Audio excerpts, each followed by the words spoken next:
પાલનપુરનું ભાગળ ગામ બન્યું આતંકી તપાસનું કેન્દ્ર, એટીએસનું રિકન્સ્ટ્રક્શન।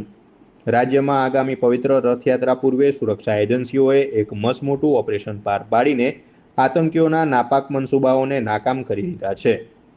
આતંકી સંગઠન જૈશ એ મોહમ્મદ સાથે સંકળાયેલા 8 શંકાસ્પદ આતંકીઓની ધરપકડ બાદ હવે પાલનપુર તાલુકાનું ભાગળ ગામ ગુજરાત એટીએસની તપાસનું એપી સેન્ટર એટલે કે મુખ્ય કેન્દ્ર બન્યું છે।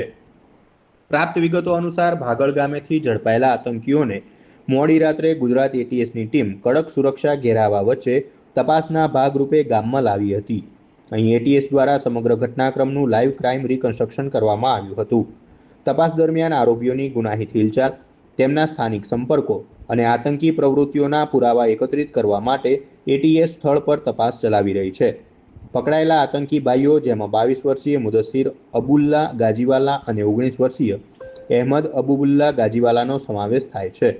તેમના ઘરે સર્ચ ઓપરેશન હાથ ધરીને મહત્વના દસ્તાવેજો અને ડિજિટલ પુરાવાઓની ચકાસણી કરવામાં આવી રહી છે। આ સમગ્ર ઓપરેશન દરમિયાન સ્થાનિક પોલીસનો પણ લોખંડી બંદોબસ્ત ગોઠવી દેવાયો છે। તમને જણાવી દઈએ કે અમદાવાદમાં રથયાત્રાના બરાબર 13 દિવસ પહેલા જ 3 જુલાઈએ ગુજરાત એટીએસની ટીમે મધ્યપ્રદેશ અને ગુજરાતના અલગ અલગ વિસ્તારોમાં 5 સ્પેશિયલ ટીમો બનાવીને આ મોટું ઓપરેશન પાર પાડ્યું હતું। એટીએસની ટીમોએ ગુજરાતના બનાસકાંઠા, મહેસાણા, નવસારી, પાટણ અને મધ્યપ્રદેશના દેવાસમાંથી કુલ 8 શખ્સોની ધરપકડ કરી હતી। પ્રાથમિક પૂછપરછમાં ઘટસ્ફોટ થયો છે કે આતંકીઓ પાકિસ્તાની હેન્ડલર્સના સીધા આદેશ પર ગુજરાતમાં સંગઠનને સક્રિય કરવા અને દેશ વિરોધી પ્રવૃત્તિઓને અંજામ આપવા કામ કરી રહ્યા હતા। એટીએસ ગુજરાતે તમામ 8 આરોપીઓ વિરુદ્ધ એન્ટી ટેરર લો એટલે કે યુએપીએ 1967ની કલમ 13, 17, 18, 38, 39 અને ભારતીય ન્યાય સંહિતા એટલે કે બીએનએસની કલમ 61 અને 148 હેઠળ ગંભીર ગુનો નોંધી જેલના સળિયા પાછળ ધકેલી દીધા છે।